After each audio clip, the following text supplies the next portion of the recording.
Welcome to Scoolinary, the online cooking school that transforms people and connects cultures. You will learn with the best chefs in the industry, and you will discover the broadest online catalog of topics related to gastronomy. We publish new courses every week.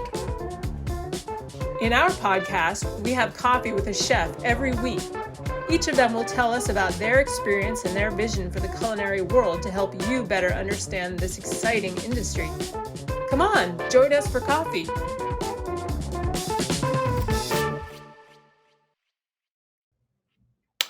Today we are fortunate to be joined by Anjalina Chugani, cookbook author, culinary teacher, and recipe developer.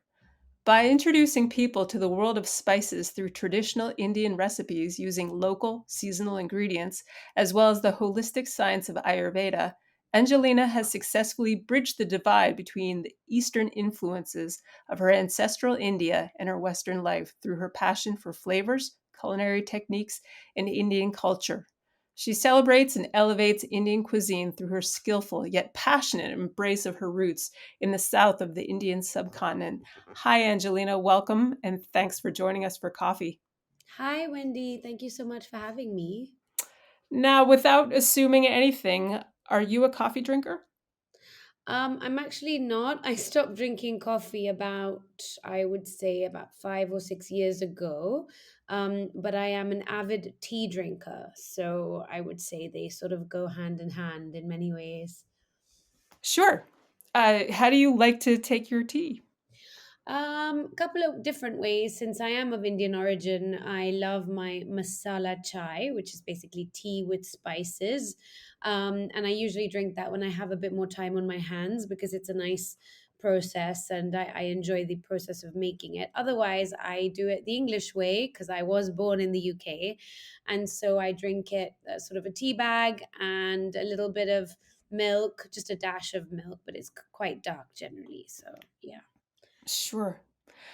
If you would please tell us in your own words who you are, where you're from. This is so that our listeners can get to know you a little bit better, please. Sure. So my name is Angelina and I am of Indian origin, born and brought up in the UK in London and moved to India when I was around 13. Lived in India till in the south in Bangalore till I was 25. And then I moved to Barcelona in 2000. So I have traveled quite a bit and spent most of my summers growing up also in the Philippines at my grandparents' house. And so all of that is very influential still to this day on, my work and in my everyday lifestyle. So that's me in a nutshell. Right. So, as you just mentioned, you are based in Barcelona and Mm. you've been there for the past 23 years. Now, you mentioned in your meet your instructor video from your Indian cuisine course that when you arrived in Barcelona, you didn't even know how to cook rice. Can you take us through your culinary evolution since then? Yeah, it's rather embarrassing to say that, but I do like to say that just because I would like people to know that you can pretty much do anything. And I thought that I couldn't cook, but it turns out that I can and I can do it quite well. So yeah, I really couldn't cook a single thing, but I sort of taught myself. And was able to discover recipes from my heritage, from friends and family where I lived in Bangalore. And I was able to come into my own in the kitchen in that sense and discover the world of spices by myself. And then I did take a professional cooking course here in Barcelona at the Hoffman Culinary Institute, where I learned the basics of Spanish and French cooking, which are classic techniques. And from there, I took those techniques and I decided to teach Indian cuisine because I felt that that was something that was missing from the sort of Spanish culinary culture. And I felt that there was curiosity behind that. And that's why I decided to dive right in and teach Indian cuisine. Hmm. Yeah. Could you let us know how would you characterize the cuisine of Bangalore? So Bangalore, just for everybody to understand where it's located, it's in the southern central region of India, in the state of Karnataka, which is a rather big state as well. Bangalore is quite an important city. It's one of the third largest cities in India, and the cuisine of the south, the cuisine of Bangalore, is based a lot on vegetables. I wouldn't say it's highly vegetarian per se, but they do focus on their seasonal vegetables. They focus a lot on fresh flavors. The spices that they use are rather different to the ones that they use in the north. So they focus on coconut and curry leaves and flavors that are really bright and fresh. And also their chilies are quite strong. So they do like their chili food. However, they do understand how to control that in the palate so that you're not sort of sweating while you're eating. And yeah, I would say it's a very vibrant type of cuisine, South Indian cuisine. I do enjoy it. Yeah, and it seems like you get to travel back to Bangalore with some frequency. Is that true? Yes, I do. I've been very lucky to be back in Bangalore 3 times this year for various reasons. I do try to go back once a year for sure because I do still have family there. But yeah, I mean, once a year minimum, I do try to make it back. Yeah, so now you're in Spain, and Spain has an extraordinary cuisine, yet it's not really known for spicy foods. Have you had to adapt to the Spanish palate? No, not at all. I haven't had to adapt at all. I've always made sure that I do eat in the way that I enjoy eating, and I think everybody should do the same. Um, it has not been difficult for me because I love food in general, and yes, the Spanish food. Spanish food is wonderful. It's full of flavor. It's exciting. I like traditional as well as the new cuisines that are coming out all the time here. It's just such a melting pot of so many different flavors here all the time. They're very experimental. Yeah, no, there aren't that many spices in Spanish cooking. However, there is flavor. The Spanish do know how to incorporate a lot of flavor, which is why it's easy for me here to work with Indian cooking and Indian flavors because they enjoy it. They enjoy good flavors. They have great palates and they understand what flavor is. Nice. So you've mentioned a few times in various online presences, video, etc., that you've encountered a fear of spices in people. Hmm. And how does that fear present itself to you? So I think so when people say that they're scared of spices, it's because they worry about the fact of it, the heat, the heat level. It's not so much as spices and oh, there are too many spices. Yes, they do worry about the fact that there's a long list of spices when they see an Indian recipe. But I think more than anything, they're just worried that it's going to blow their heads off. So I try to present it to them in such a way that it's like, no, listen. So here are your principal 7, 8, 9 spices. Okay, within this you will see one that is an outstanding chili factor which will give the heat. The rest of it is just flavor. So once you put that across to them and help them to understand that, and also how to use the spices, because that forms a very important part of our cuisine as well. It's about when to incorporate the spice, how much of it to incorporate, in which dish, in which phase of cooking do you incorporate it.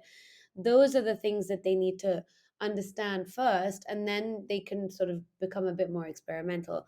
I just think that it's that initial sort of and I don't like to say fear as much as apprehension, I think, and Hmm.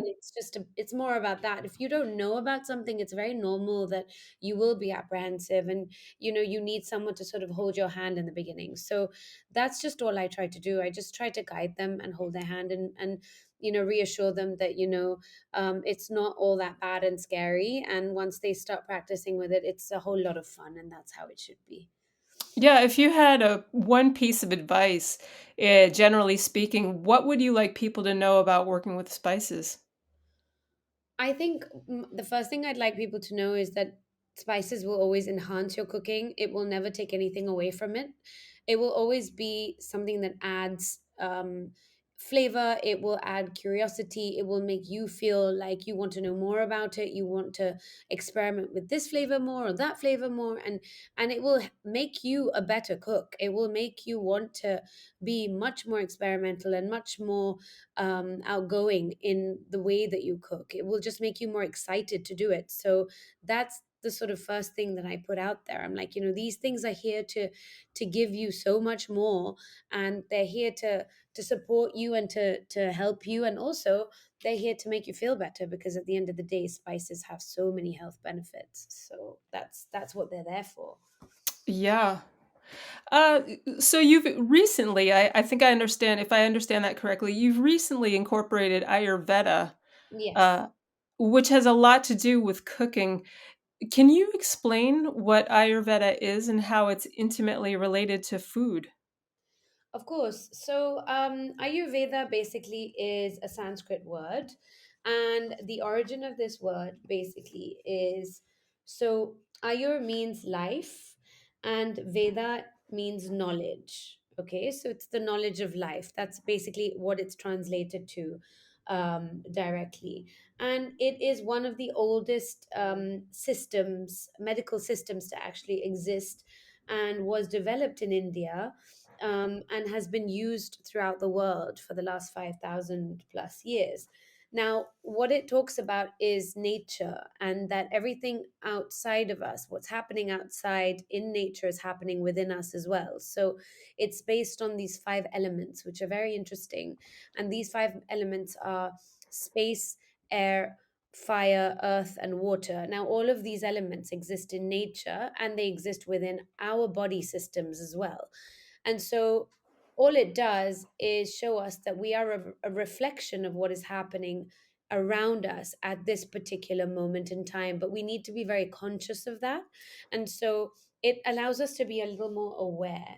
And so when it comes to Ayurvedic food, it's as simple as looking at the seasons of the year. So the way I've expressed it in the book is to make it easier for people to understand. So right now, for example, in Spain, we are in the middle of sort of autumn winter season. And what happens at this time of year is that one of the characteristics is there's a lot of wind, right? There's a lot of wind, and the leaves fall and they shed. And the same things happen within us as well. There's a lot of hair fall that goes on at this time of year. I've experienced this a lot, and a lot of people have told me.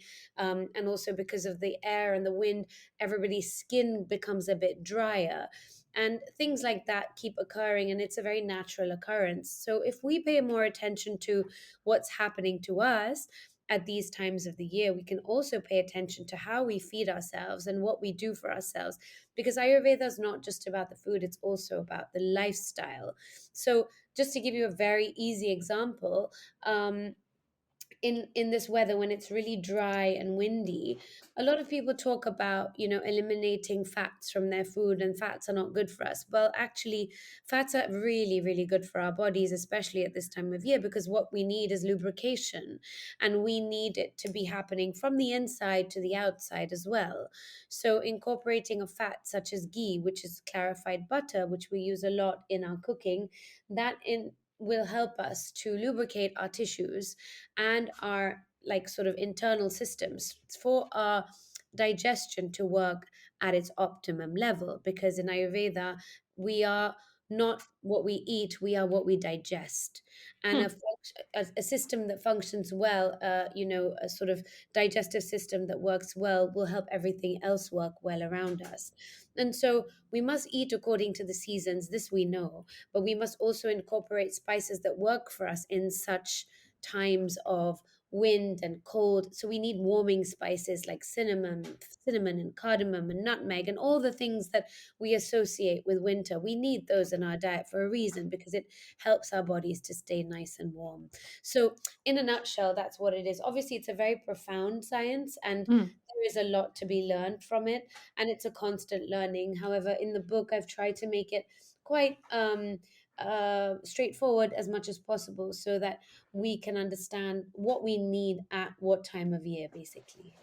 Yeah, I think listeners would be really interested to watch your video about eating with your hands from your Yeah. most recent course. called Indian Party. You get Yes. a little bit more into the five elements there as well, and it's very interesting. Thank you. Yes. You recently published your second cookbook called Mm. Rasa Yeah. Flavors and Stories of Indian Cuisine, which is a storytelling book.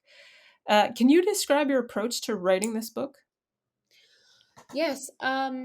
I think for me, I really felt like I needed to talk about life as a young immigrant modern woman and how I have been in the gastronomy industry for about 10 years now. And I think everything is interconnected. And I think that through stories, people understand people better. And not just stories, but like also your food from your culture and your traditions. I think that is a way to bring people together even more and understand each other's cultures even more, right? So for me, I started writing this book around the tail end of the pandemic. And I felt like it was something that I needed to say, some things that I needed to express. And just tell my story. I just thought that it was important for me because I know that there are other people like me, and I thought that if I could do this, then maybe it would help other people to tell their stories as well. Um, it was that was basically the sort of trigger. And then obviously because I work in food, I thought doing it through food and through kitchen stories would be even better because there's no better way, and as we saw during the pandemic, to bring people together through food and through learning, through whatever courses people have been signing up to. I think that that was such a great way to help people feel at ease, to help people feel like they matter, to help feel that they're doing something worthwhile. I think that all of that sort of brought me to this place where I said, all right, well, let me talk about the things that I know and the life that I've had, and also incorporate all the recipes that I can, that I have had experiences with, and share it with people. So that was where it came from, really. Are you able to share maybe one of the narratives that, or maybe one of the themes that you wrote about in the book? Yeah, I mean, I basically, so the book is divided into 7 chapters. One talks about the secrets of, spices in Indian cooking, and then it goes into the stories. Um, so I talk a lot about, like, okay, so the first chapter talks about my roots, and I am of Indian origin, and I come from a community that's called the Sindhi community, which a lot of people do not know about. And I myself didn't really know much about it when I was growing up, because I grew up in England, and so I wasn't really told. I wasn't that interested in even learning about it. But I think later on in my life, I wanted to know more. Um, and so this chapter is the beginning where I have been able to sort of scout some of the recipes from my grandmothers, both my grandmothers, and from my family in general, and incorporate them into this chapter. And it just talks about me wanting to know more about my culture, wanting to know more about its influences, because our Sindhi culture has, it's sort of not disappearing, I would say, but it isn't as well known as we would like it to be, because it's just one of those communities that sort of was a nomadic community, because we had to escape from Pakistan when the war happened. And so a lot of people just dispersed, and you'll find our community all over the world, in every single pocket of the world. However, we don't really have a home per se, so we've had to create our homes in other places, which is also really nice that we've been able to maintain that sort of culture. So I talk a little bit about that in that chapter. And, that's where I bring in these recipes, which are virtually unknown in many parts of the Western world. So I felt like it was important to bring these recipes to the forefront, because you'll never find these recipes in restaurants. You just won't. If you go to an Indian restaurant, you will never find this. It's only when you go to a Sindhi person's home that you will find these. And so now I'm trying to bring those, to the forefront and show people these recipes, because they are delicious. They're lovely, and they're easy to cook as well. So yeah, that's the first chapter that I talk about. And so that's a very important chapter to me. And I tell some stories about my grandmother, and yeah, just about some bits and pieces of my upbringing within the chapter itself. If people want to learn more about Sindhi, how do you spell that? Sindhi. Great, thank you. You're welcome. And onto the recipes. Can you tell us about some of the recipes in the book? Yeah, so I've got a lot of dishes that are sort of regional. So within this chapter itself that I was talking about, we have something which is very interesting, which is called sale mani, and it's mani. It sort of means like the flatbreads, like chapatis, flatbreads, and it's a recipe that uses up. It was good for saving and for not wasting food. So it would use up old chapatis, and it would be like sort of be like a sauce, and you'd have layers of it. So it's kind of like an Indian lasagna in a way. Mhm. And then in other chapters I have things that I've adapted as well. So I've got a recipe for a very, because I did live in the UK, so I've got a lovely recipe for a chutney sandwich, but it's sort of my take on a cheese and chutney sandwich. It's a very British thing, but I've like adapted it a little bit. And then in the Bangalore chapter, we go to the traditional Bangalorean food, where we talk about the dosa, which is a crepe, which actually is in the course, in the Indian party course. So I show you how to do that. It's a crepe made with rice and lentils. And then we do some street food as well. So street food is also a very big part of Indian culture, where you have things like samosas and puris. And there's something that we did in the Indian party course, which is called the dabeli, which is basically like a sandwich, delicious sandwich. It's not your everyday sandwich. It's on another level.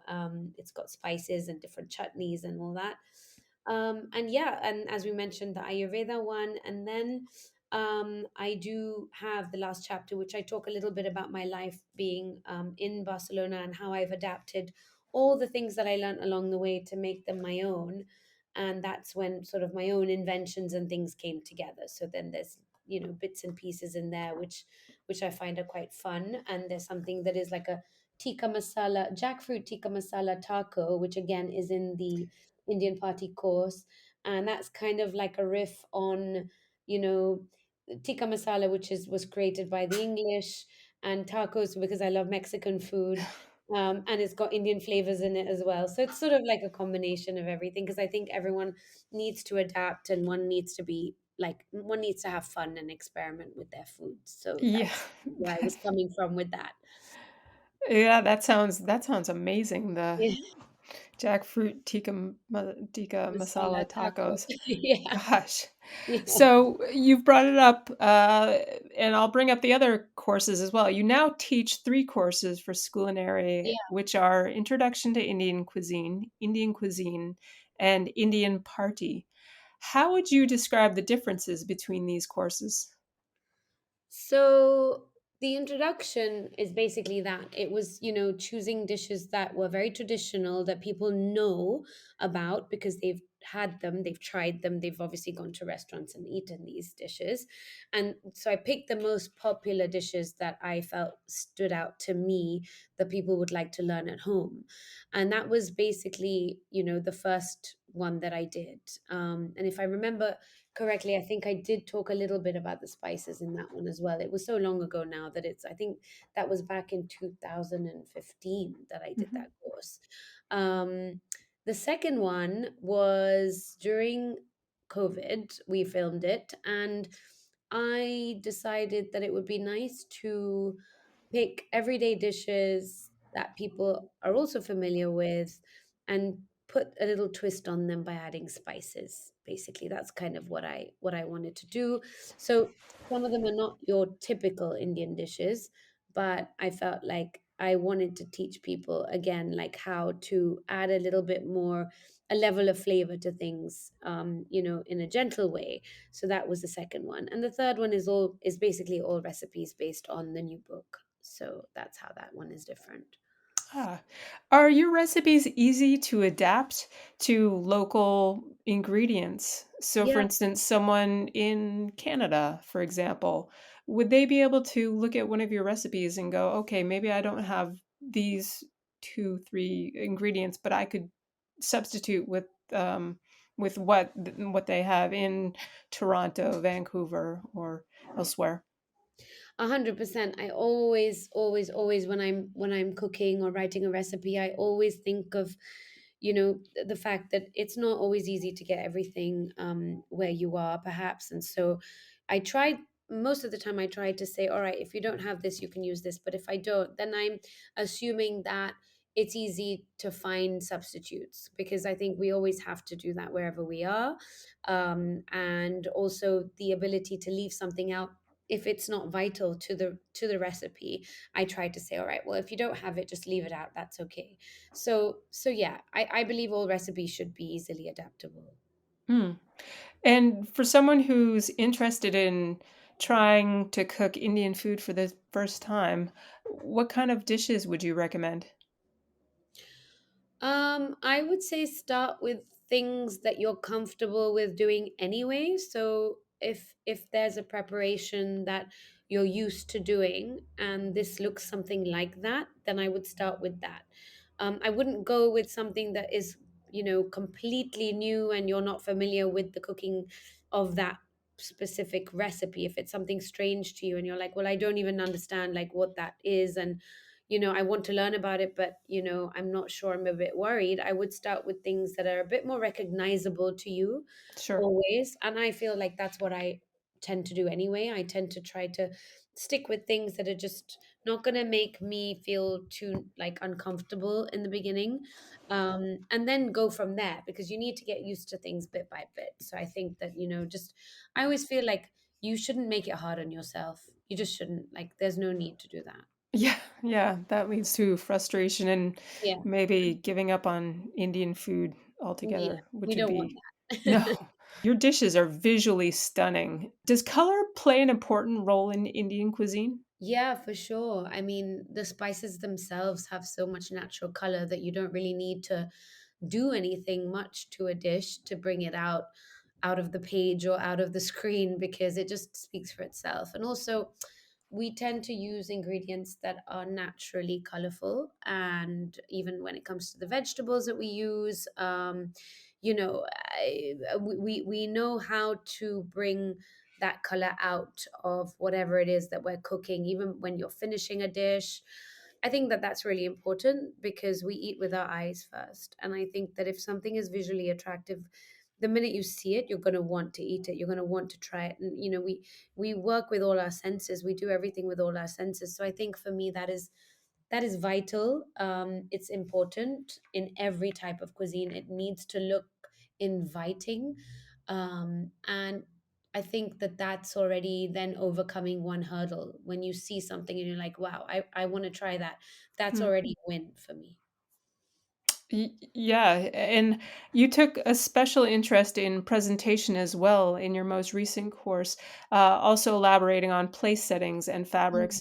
And can you tell a little bit about the philosophy behind that? Well, I think that it's very important to set a table in a way that makes people feel comfortable and want to sit down and want to dig in right away. I don't think, my philosophy is that I want everyone to share. I want everyone to sort of be at ease when they're eating. I don't want them to be sat upright and worry about which knife and fork to use first, which is why I say eat with your hands, because you don't need to worry about knives and forks.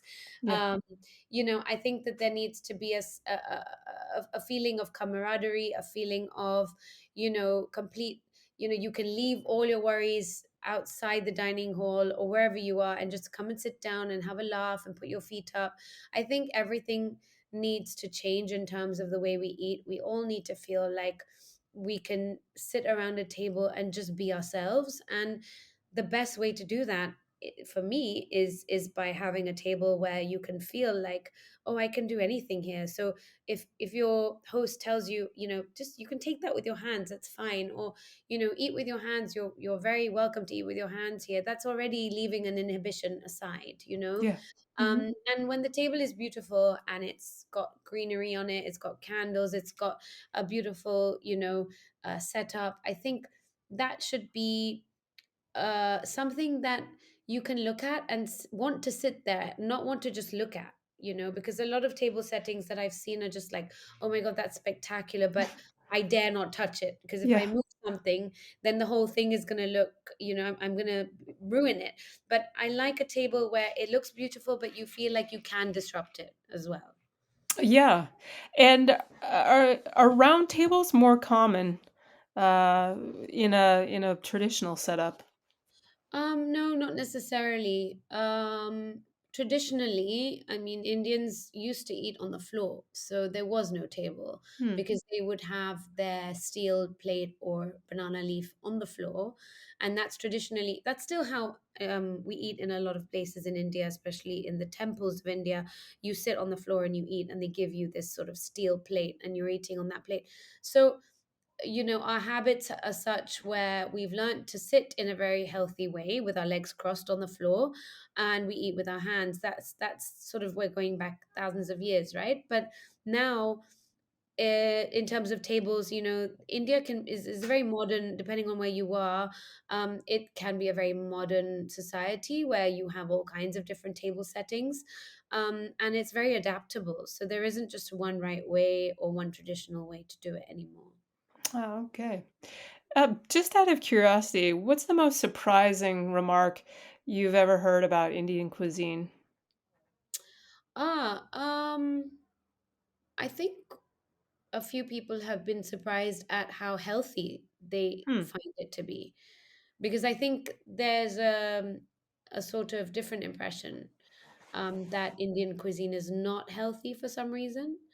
And so many people have come to me and said, wow, actually, your food is really healthy, the food that you cook, the food that you show us, the food that we learn from you, it's all very healthy. And for me, it's not surprising, because if you're using seasonal ingredients and spices, that is all very healthy. And yes, I think the misconception of how much fat you use and things like that, that needs to be changed as well. Because obviously, restaurant food in general does tend to incorporate a lot more fat. And most people have only had Indian food in restaurants, right? So Hmm. I think that's where they get surprised, because when I teach from a perspective for home chefs and people who are cooking at home. Yes, but when I do teach for people in restaurants, and I do sort of help them to develop recipes for their restaurants, it's pretty much the same. Hmm. And the context will stay the same, because in the end, Indian cuisine is home. It's all about the home cooking. Our recipes have all come from traditional homes and backgrounds, and it's always been like that. So you know Indian food has essentially always been quite healthy in that sense. Yeah. Now, in terms of global food consumption, would you say that Indian cuisine is a good place to start for people who would like to eat a more plant-based diet? I think so, because it's very flavorful. You have so many different ways to adapt one vegetable.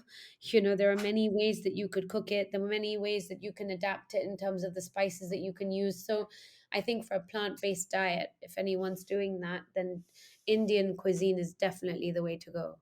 Yeah. Definitely. Yeah. 100%. How do you see Indian cuisine in the panorama of world cuisines? How do I see it?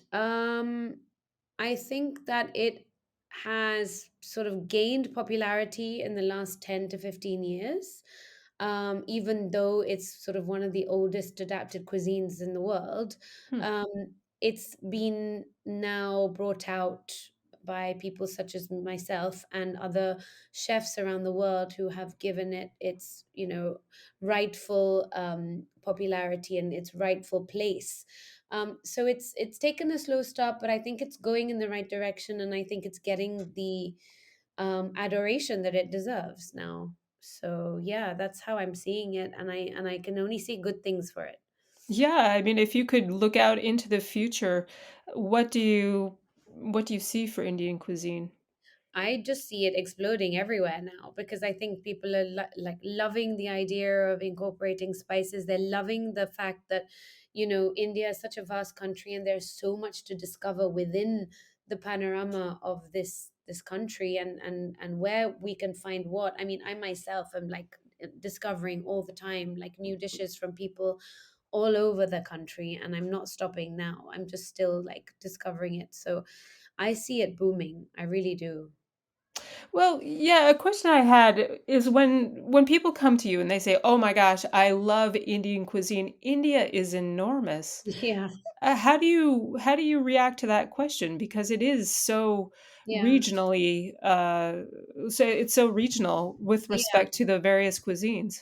Mm. Well, I mean, I often ask them, "What's your favorite dish?" Hmm. just to know what they're talking about, and it's generally the same sorts of answers, and then I have a little bit of a giggle about it. But you know, um, that's why I'm here, and I'm here to educate people, and I feel like I'm trying to do that in a way where they can discover much more about what it is that they think they love, and then they love it even more. Yeah, So yeah. I take it in that way. It's just all about the discovery process, right? And if they start by saying they love it, then we're already at a good start with that. So that's good. If you could look among your colleagues throughout the world and could recommend someone for a future episode of this podcast, who would you recommend? Oh gosh, that's so tough. There are so many people that I admire out there who are doing such good things. You know, that's a tough one. Yeah, no, I mean, I have so many people in front of me in my head right now, but I'm just trying to think about who it is that I would really want to showcase. Because within India itself, there are so many great chefs Hmm. and so many amazing women who are doing fantastic things that people don't even know about, and I mean, because the Indian food scene has really taken off, and it's doing so beautifully there. But let me just think. um there is a there is a woman in India who's sort of gone out on her own. She is fantastic. And I can't remember her name right now. I'm just trying to think about it. Um, she opened her restaurant recently. Oh, yes. Okay. So her name is Garima Arora. Hmm. And she used to work for a very famous chef in Bangkok, but now she's opened up her own restaurant. She's actually one of the judges of MasterChef India. Um, and she's opened a restaurant also in Bangkok, in Thailand, called GAA Ga. Um, she's great. I mean, she's like a sort of she's a whiz in the kitchen. She's fantastic.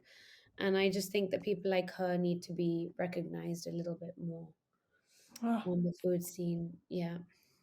very good. Well, for listeners who would love to learn more about you and also indulge in what you have to offer in terms of Indian food, they should check out your courses on Scoolinary or, again, your Instagram account, which is beautiful and has some really nice recipes to follow. And that's at Anjalina Chugani.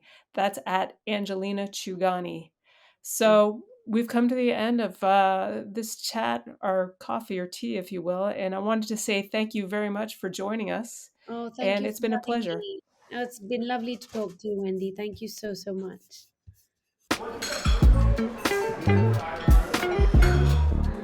If you liked this episode, don't miss an episode by becoming a member. We're waiting for you each week with more guests. We're on all podcast platforms. Just search for Coffee with Scoolinary. We're also waiting for you at our website and on our social networks, where you can get to know all our courses and teachers.